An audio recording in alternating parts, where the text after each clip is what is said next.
Well, this is a perfect segue into something I think is right up our alley, something that's straight down our path, which is there's a product that's hit the market. They're calling it the Retrobox.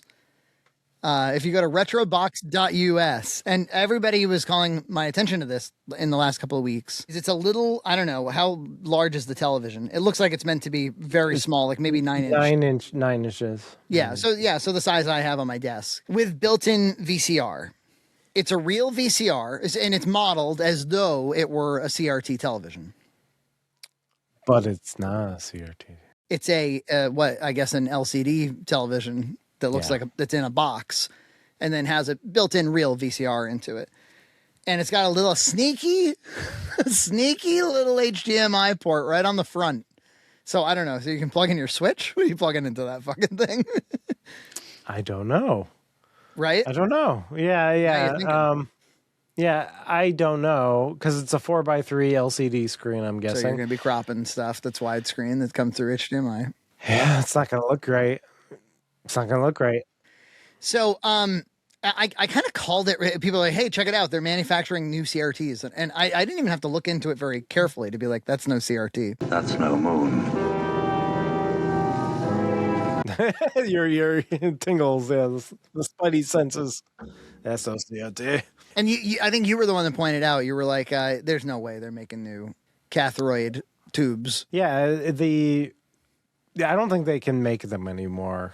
I mean, I'm sure there's like some for industrial uses or something, but I just don't think I think there's too much like lead or something. And then there's some environmental reason you can't make CRTs anymore. And also I think it's like kind of a lost art at this point. So like 1000%, this is it's gotta be from the TikTok trend of the white TVs in the kitchens. It's gotta be. So some smart entrepreneur said, okay, instead of like, because they all have to thrift around, how about we just make this easy on them? We'll sell it to them, and it'll be a more modern TV. And I'm also thinking, I'm like, well, like, would I ever buy this? I'm like, no. The whole appeal for me is that it's the real thing. Otherwise, I'll play it on a normal TV. That's okay. Yeah, it comes in bizarre colors like candy red and candy green and candy blue and like a cyan and a pink. The pink is actually kind of cute because that's I remember my sister had one kind of like that. And they're $400. Dude, $399. And are you seeing this on the site? They're all sold out. Sold right the fuck. So if anybody was like, who's going to buy that? I guess somebody did. I mean, they probably didn't make a billion of them because they probably themselves didn't know whether or not these things were going to sell. I sort of get it. I sort of get like if you didn't really care about the authenticity and the technology or whatever else or the image quality, but you just want it. It reminds me of I used to work for somebody many years ago. I'm dating myself even just mentioning the technology, but she had a G5 iMac.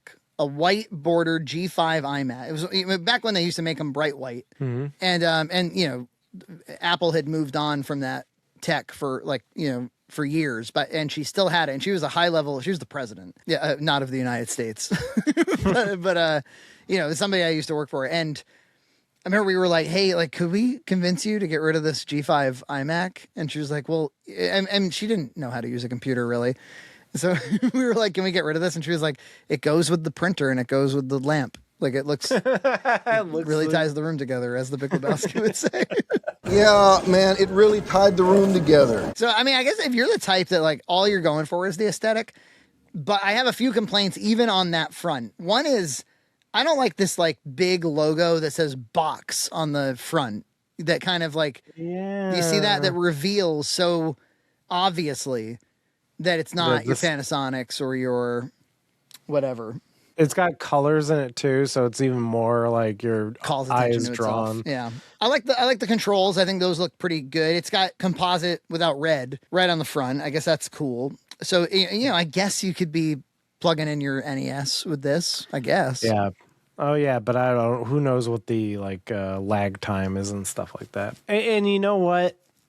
VHS on LCD, I don't think will look good. I was gonna say maybe I'd be a little friendlier to this if that was a DVD player. Yeah, actually, yes, actually, right? Yeah, the kind of the beauty of VHS on a CRT is it kind of masks the shittiness.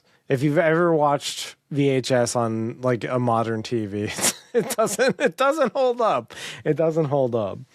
But get a load of this, right? And these are all the $3.99 is apparently a sales price. According to them, their MSRP is $5.25.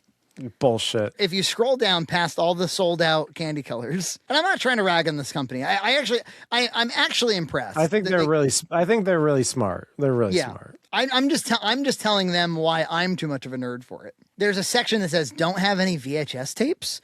No need to worry. We have you covered." And that's the one item on the website that's not sold out. You can still buy the Retrobox VHS bundle. So you're gonna get the TV and a group of what look to be like really beat up used VHS tapes for $4.25 total. And if we zoom in on the tapes that they're advertising, what do we have? We've got Raiders of the Lost Ark, The Empire Strikes Back, Jaws, Return of the Jedi, Last Crusade, It, Stephen King's It, and Saturday Night Fever. Now, are those the ones you're getting, or are you getting VHS Mystery Box? They don't make that clear. I'm sure it's whatever they can get from like Salvation Army that day. Yeah, it's like every time one miserable person puts in an order, somebody has to run over to Salvation Army and grab the 10 Commandments or something. Or like I don't know, like a fitness tape or something. Yeah, what was 101 Dalmatians. The Firm. My mom used to work out to The Firm fitness tapes. Load them up. There's got to be a trillion The Firm fitness tapes. So whatever. It reminds me, and I'll tell you too, when I was out looking at vinyl at Newberry Comics. I keep mentioning Newberry. I don't know if anybody. It's a regional comic book franchise store that I used to like. It used to be a lot more kind of emo goth DVD, and now it's a lot more like pop vinyl. All the lights are turned on. The cashier still has a bunch of tattoos, but it's not quite the same. They've always had graphic tees and this kind of thing. A lot more manga and very expensive like toys for adults. If you go to Barnes and Noble, like half the store is now manga. Is that right? Yeah. So people buying that shit, huh? People are buying it. But we went there and they were selling more than a little bit of cassette tapes. More than a little bit. With Walkmans. So you could buy like a little Walkman and a tape, and they were good tapes, generally speaking, including Guardians of the Galaxy to get you started. The awesome mix or whatever. It made me think. I was like, man, like remember, dude, I'm in the back of the store. I'm surrounded by vinyl records and cassette tapes. It's a millennial trap. And I'm thinking about the Retrobox, right? The whole half the store is this fucking old media, and I'm thinking about the Retrobox, and we'll get you started with some VHS tapes. How long until Newberry Comics is stocking VHS tapes? How long? Well, I'm like, who had the balls in my comments 4 years ago when we were like, say, do you think VHS tapes will ever be collectible? And they're like, no. I was like, what would you fucking know? Yeah.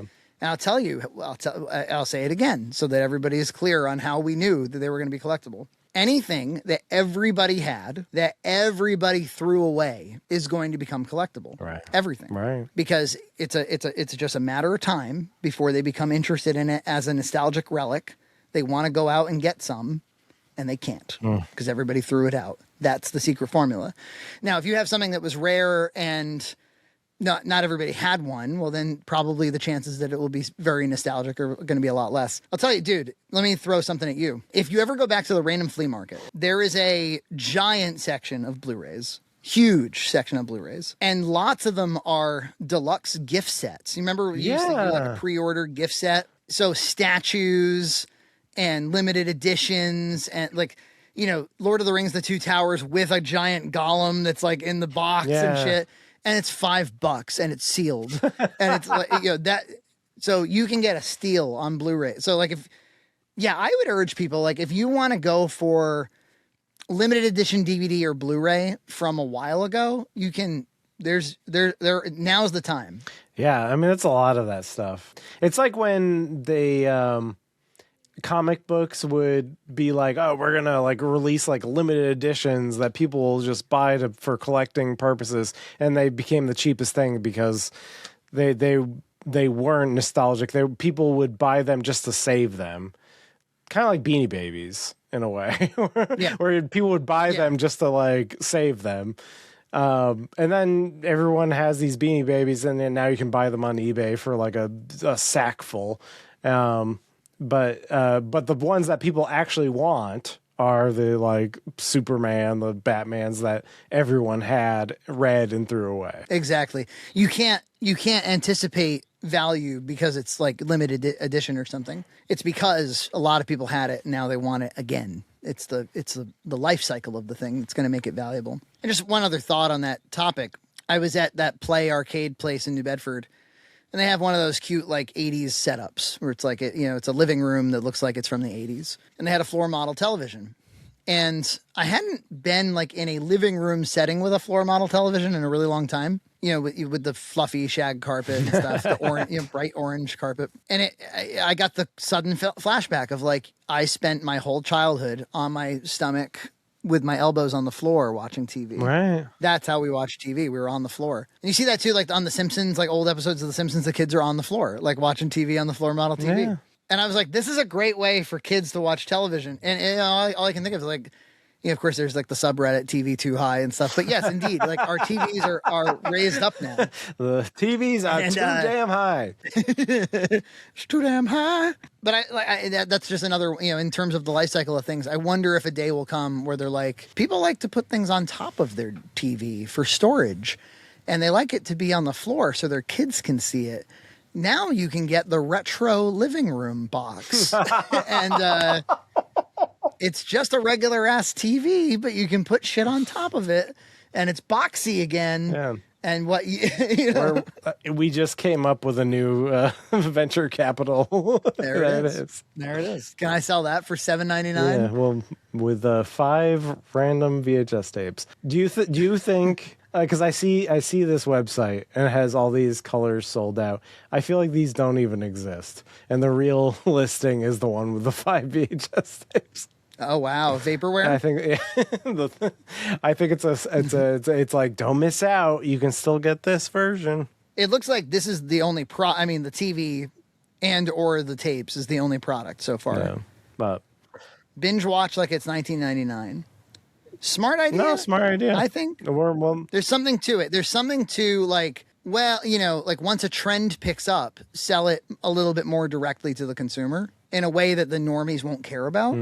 But in this particular way, we're kind of normie proof. I think that there might, I'm trying. Yeah, no, I do believe the screen is flat. It's gotta be. It's gotta be. It's an LCD screen. It's gotta be. I mean, that would have been clever if they could have added like a little bulbous globe to the front, but it would have looked like arse. Yeah, you can't do it. I guess I see the appeal. Like, I don't know. Would that be a good Nintendo 64 machine? Probably not. CRTs no. You can't do it. No. Play Mario Kart 64 on the NSO. You might as well. Forget it, Donnie. You're out of your element. Subscribe to Red Cow Entertainment on Patreon for full episodes every other week.